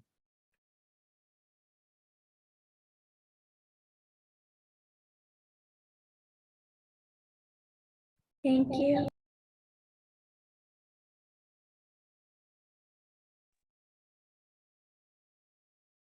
Okay, if no one else has any questions, comments, or concerns, Sarah, do you have anything? No, I was just gonna say it's a great resolution, but I was just unmuting to make a motion. Okay, no problem. Thank you. All right, yeah. So yeah, can we get a motion? I move to pass a resolution to expand sexual assault forensic examination safe access for students. I second. I'll second it. So I heard, okay, Sarah motions, I heard Anna second. All in favor, please raise your hand.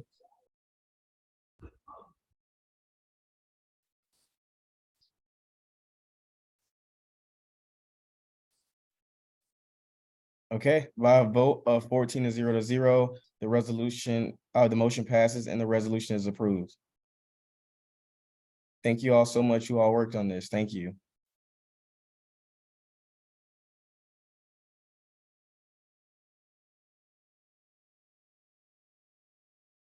Okay. Next up, we have a discussion about meeting format for next quarter. Theodore, you wanted to talk about this? You have the floor. Yeah. Well, first, before I go to this, can I ask a question in regards to like, have we or recently passed resolution essentially arguing that it is still like it's still inappropriate for campus to be in person? Like, have we passed a resolution of that sort telling admin like there should not be classes in person for this quarter?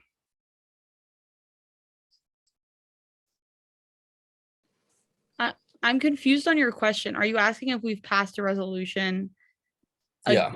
going against in-person classes? Yeah, in general, like in-person activity on campus, considering the environment.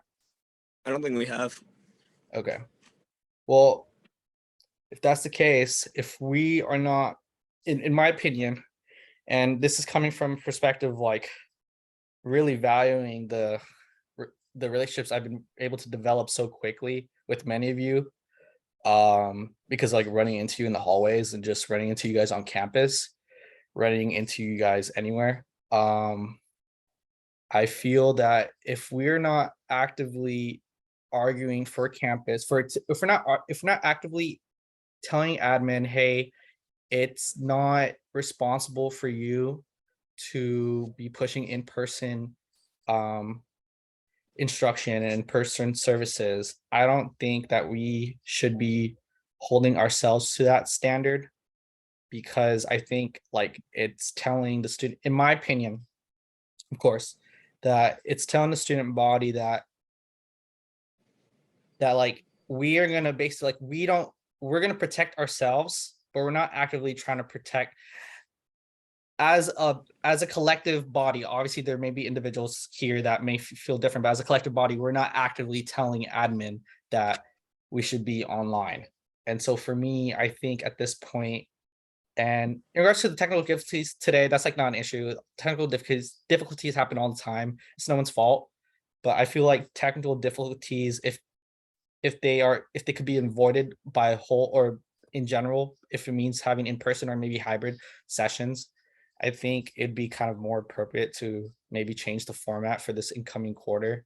I'll be honest, like I did not apply to UCLA in mind to have online services and programs and classes. I doubt the transferring class of 22 or the graduating high school class of 22 did so in mind. And so unless like we know that there might be a spike in COVID or a spike in a disease that is going to hit our communities soon, I think we are safe to say like we could maybe advocate for at least hybrid, because I've been speaking with my fellow representatives, and there seems to be a consensus that like not necessarily everyone's on board for sure for online still. Maybe hybrid, maybe in person, but like I think it's appropriate to reevaluate every quarter. Not to allow like the last vote to just say, well, that's the stamp for the whole year. I think Carl's kind of made that already the point last time, like we could reevaluate next quarter for the next following quarter. And I think since we're like 2 months out from the next quarter already, and this is already week 7. I don't know if we meet during finals. I was in USAC last year. But to my knowledge, I think we only meet during week 10. Looks like we only meet during week 10. So I'm not saying we should vote on it now, but I think it's appropriate to vote on it maybe by week 9, latest week 10. I really think I think we just deserve, we really owe to the student body. I think I grew up too, like not everyone really had Wi-Fi. I think Wi-Fi is a little bit more accessible nowadays, but like to me, Wi-Fi is still like it's not as accessible as people might think. And so it feels like people will have to go to campus to get Wi-Fi, when if they're already on campus, why can't they just go to an in-person meeting? Obviously people may have Wi-Fi on the road or a hotspot, or they have Wi-Fi at home, but like I really think a hybrid option could really be the best, because you allow people to still come in online, but also allow people who are really hungry to be UCLA students, especially transfers and freshmen, who really want to walk away from like the COVID culture, to really like engage with their representatives in person. And I think hybrid is a good opportunity for individuals who do not feel comfortable to come in. Like, hey, like I still want to participate, but I'm not going to compromise my health, and that's fine. And I don't think they should be reprimanded or feel guilty for not coming in. But like for someone who's like really excited as me, and I don't know, it seems like others in regards to like having in person or at least some aspect of in person, I think it would be like, I don't know, more fair for hybrid. Obviously, I think we should move the discussion to like someone else for now. And I could like, I guess, answer anyone's concerns or questions to any of my statements. But yeah. thanks, Yeah, Carl. well, okay. Yeah, we'll like try to limit this to like 2 to 3 minutes a person because we'll talk about this all night. So thank you, Theodore. Alicia? Thank you. My hand lowered for some reason earlier. I can make a resolution if that's what you need to understand that council should be on Zoom, and that the university should be online and offering hybrid options that are accessible to students, if that's what you need. We also did make a consensus earlier this quarter to keep council on Zoom. Maybe you don't experience the same safety concerns that some of these other people on council with me face with the time of council, but it being late at night, it being in person also increases chances for people to get COVID or get sick, not just with COVID. And please stop. I mean, honestly, this is not just to you, Theodore, but like to everyone on council. Like the pandemic is not over. And it is still very much affecting people, and cases are on the rise and will be, especially because of the holidays, which were also last year when we faced Omicron, and that will happen again. Being seen from what cases have been rising right now. And it is absolutely not okay for you to say, this is my personal experience, and that's why I feel that so strongly that because of my personal experiences going well like this, then everyone should have to like be subjected to the same situation. Absolutely not. Please just be mindful that having Zoom for council is what like works and what has been working for the past 2 years, and going back would only make students more unsafe and be neglectful of the fact that this is the state of the pandemic at the moment. Thank you. Keon? Yeah, so I think we voted, if I'm not mistaken, for this quarter to be online. So I think we're just bringing up the conversation about what we want to do next quarter and have that convo, if I'm not mistaken. And I think the best way would to be hybrid, just so whoever wants to come in person, comes in person. Whoever doesn't feel safe, please stay home and we can work with everyone. So I think we need to first ask admin if that's possible. If that's possible, perfect, let's do it. If that's not possible, let's have a vote again and see what we want to do for next quarter. And we could bring up concerns and have a civil conversation about what we should do. And I think that's the best way to have it.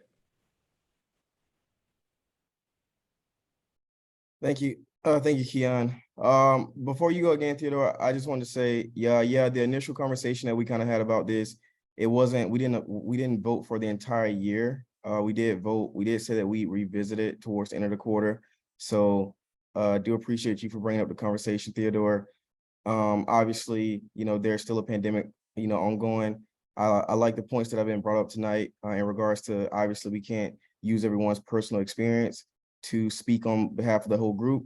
That goes both ways in regards to individuals who want to stay online or individuals who do want to be in person. I think we should visit a hybrid option if that's the case, if some individuals really do want to come in person. But obviously it wouldn't be like a mandate for every single person to be in person. And that's just from me speaking with also students from, going to the Council of Presidents meeting a couple of weeks ago. All the other UCs, for the most part, the ones that were at least at the group were in person. I did tell them that, we were still online and, we're still taking the pandemic very seriously, which we'll continue to do.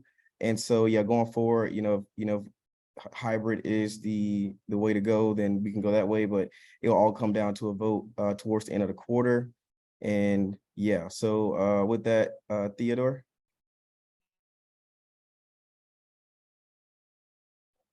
Thank you, Carl. Yeah, Alicia, I knew, I knew right away that if I brought this up, I knew it'd probably be a big concern. And that's why I think thinking about you, especially, that's why I wanted like hybrid, because I know like how passionate you are about reaffirming the notion that that people could still get sick and that people are risking themselves to anything pathological on campus. And so that's why for me, I think like to show grace upon those like who like such as yourself, to be online, like yeah, like hybrid can work. I think if I had to make, I don't know, just a bit for individualism, like why individual experiences do actually matter, whether it's mine or Alicia's. Like we obviously, what, I didn't really run against anyone, so like I won by default, and that's a issue in itself that we have to figure out for the future. But like as elected representatives, we are elected, in my opinion, because of our individual experiences, because we are individuals from different backgrounds, from different ways of life. Everyone's not the same. I don't know who would want a cookie cutter representation where everyone just gets the same rep. I think it's really valuable that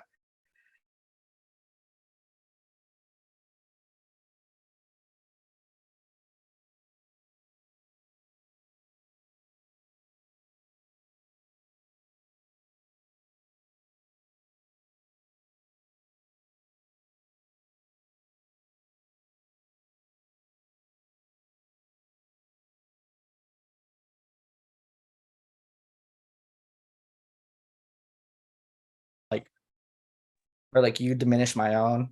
I just really think that like from my perspective on like how, I don't know, just seeing like how people work, especially in classes nowadays, like it's just the beauty of actually feeling that everything's back to normal. Like I know you say everything's not back to normal, and that's fine. Like I think to me, I think I'll just disagree on that, and that's fine. But I really feel like it's the best. It's for the best for the students, for at least us to have a hybrid option. Okay. I think I'll leave it at that. Yeah, we'll do like 2 minutes a person. I think next up we had Eliana.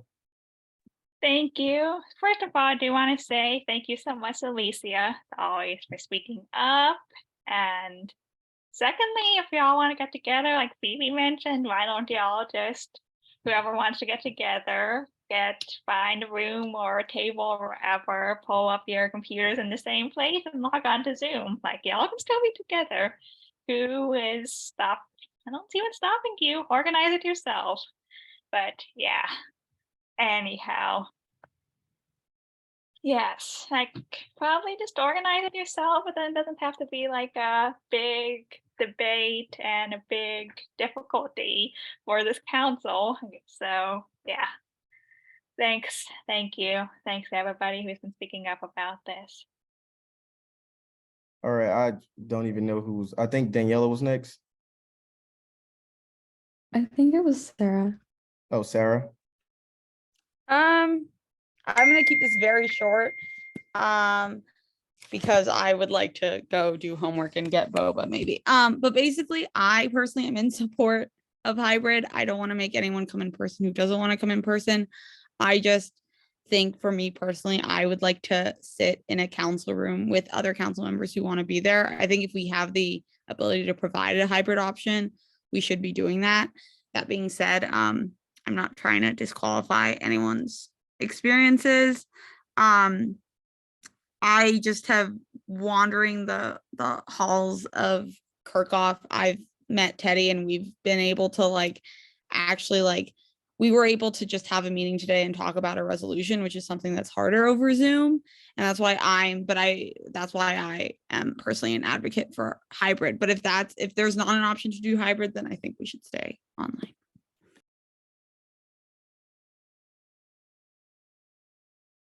I think now it's you, Daniela, right? Yes, thank you. I just want to say that I'm in support of hybrid too, and I don't think that we should continue having conversations in light of experiences being diminished by the modality that we're in. Being online doesn't affect anyone's experience. What we saw today, which prompted the conversation that we had, was just a technical difficulty that has happened very few times throughout the entire span of time that USAC has been operating online. And that had a very logical and quick fix that we could address. Whereas asking people to be online and risking their lives amidst a global pandemic and potentially then acquiring long COVID even beyond recovery of that one span of time from the initial incident is much more difficult for us to respond to. And I think too, it's just about like logistics about other functions of council. How many students do we see come out to USAC meetings as is when they're online? How difficult would that be if that situation would happen in person? How many students would be able, or we'd have to like shift around to accommodate for appointments and for special presentations and public comment and all of that too. So I just wanted to put that out there as well. And then in terms of what was addressed earlier on about where council is at in conversations of COVID or just modalities, those conversations are still happening, even if they're not present at council directly in the forms of resolution and the forms that you asked. For example, like the academic senate is a place where these conversations have been brought up and discussed this academic school year. And Teddy, you have appointments to these committees. I really recommend that you get in touch with them and that you try to receive updates from them and offer updates vice versa, because I think that would just be of great benefit to you to be able to inform these conversations a little bit better. Naomi?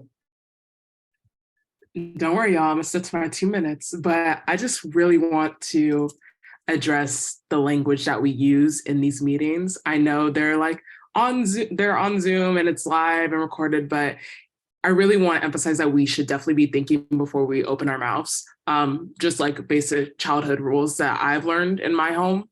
So I just want to really emphasize that, and that there is really no normal after COVID, after the pandemic. And not to say that we are in a state past COVID, as a lot of my other council members have pointed out.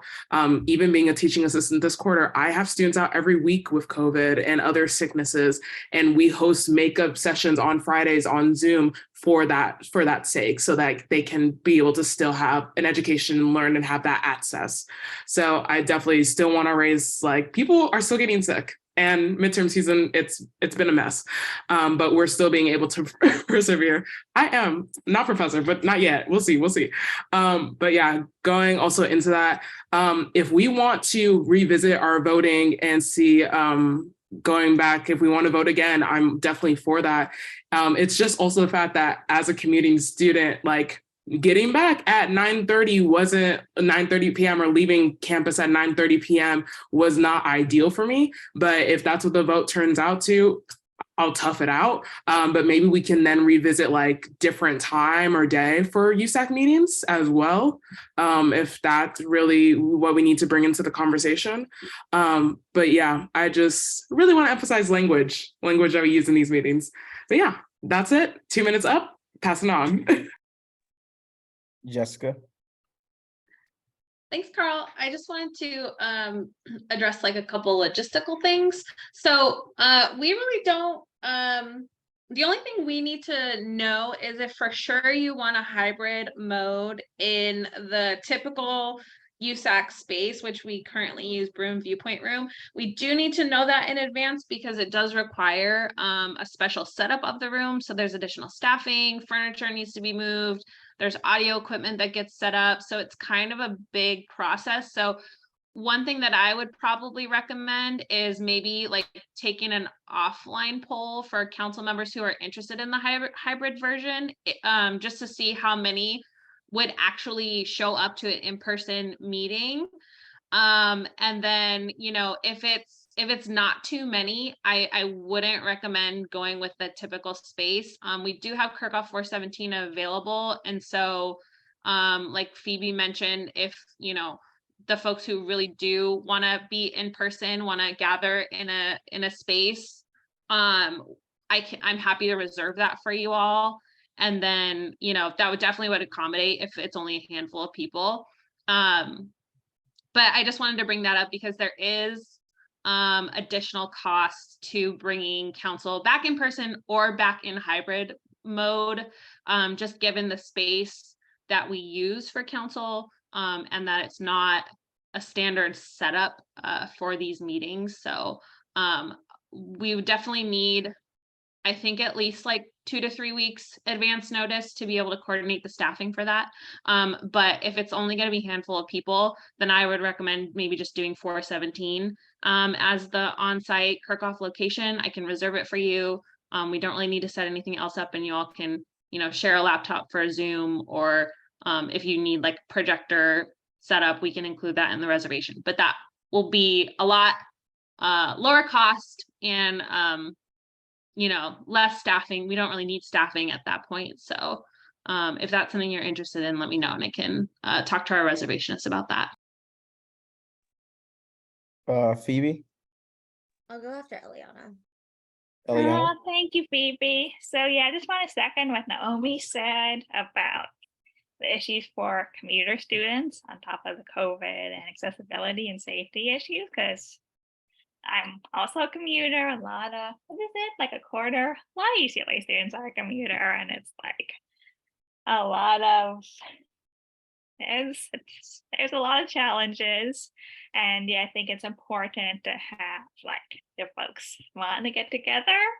I'm not gonna run to campus and pry you apart, but like I think the hybrid option is important among other reasons because of commuters existing and often being something that to open stuff up and save us a lot of difficulties and make stuff more equitable for commuters.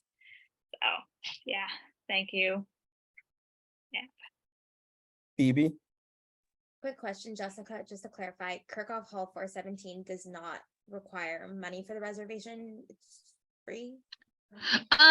No, yeah, it shouldn't cost, because it would just be a USAC meeting, and just general meetings are covered under like student union event fund, so there wouldn't be any cost. The only additional cost would be like if you all want a projector set up in there, or if there were you know, more than just a few people joining from that room and you needed like mics set up for audio purposes or things like that, there could be additional fees for that. But just for the room reservation, there wouldn't be a cost. And how much is a few? In terms of like how many council members? Yes. I mean, I would say like, you know, I would say like 3 to 5 would be, you know, an okay number in that room, where like I don't really think you need to worry about additional audio setup and projector screen and things like that. But I think if you're getting more than 5 council members in person, then it may be worth looking at some of those options, just so that, you know, whatever laptop you're zooming from is capturing the audio from everybody speaking. Because that is one challenge of doing hybrid, is when you have everybody in the same room on one Zoom, you need to be able to capture everybody's audio as they're speaking, since you're not on 5 different laptops, you would just be on one laptop. So I think, yeah, if you're going more than 5 people where you're really spreading out through the whole room, then I would maybe consider additional audio setup. But I think less than 5, you're probably okay. Okay, that makes sense. Is it possible, like folks right now, just because I low-key don't want to talk about this again, like next week, can people just raise their hands right now if they'd be willing to come like as a regular in person to this hybrid option?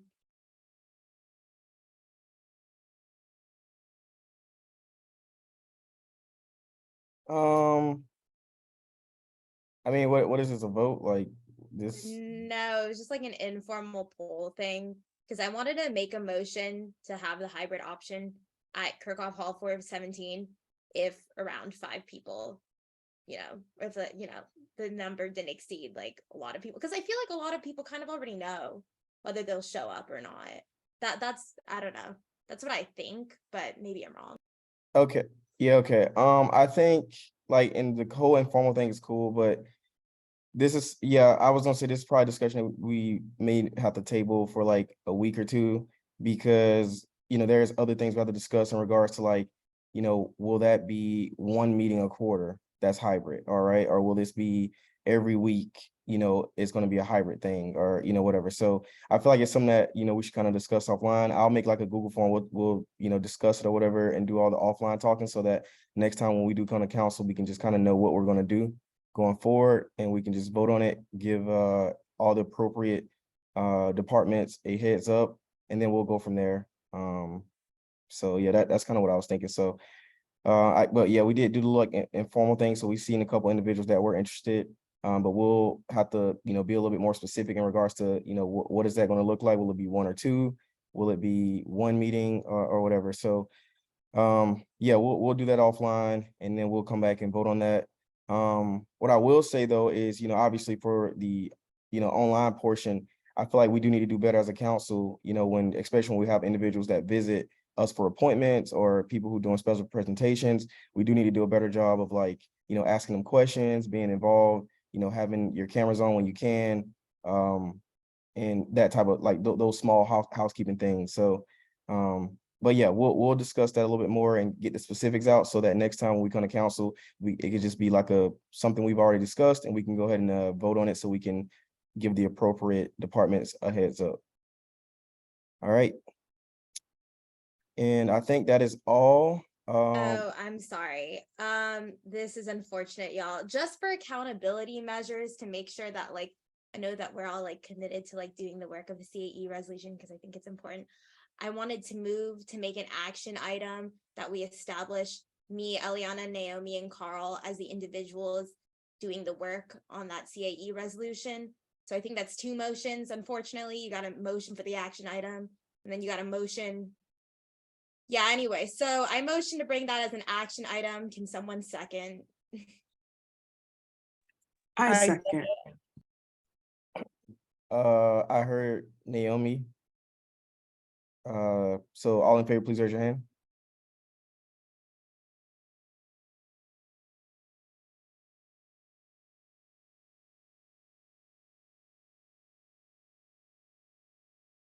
All right, okay. All right, by a vote of 14-0, the motion passes. Oh my gosh, thanks y'all. Okay, cool. My second motion, I move to establish Phoebe, Eliana, Naomi, and Carl as the working group on the CAE resolution. I'll second. All right, Phoebe motions, Keon seconds. All in favor, please raise your hand.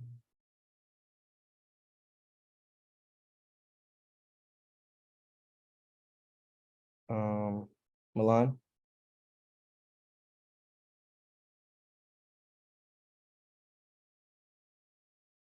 Okay. All right, all abstaining, please raise your hand.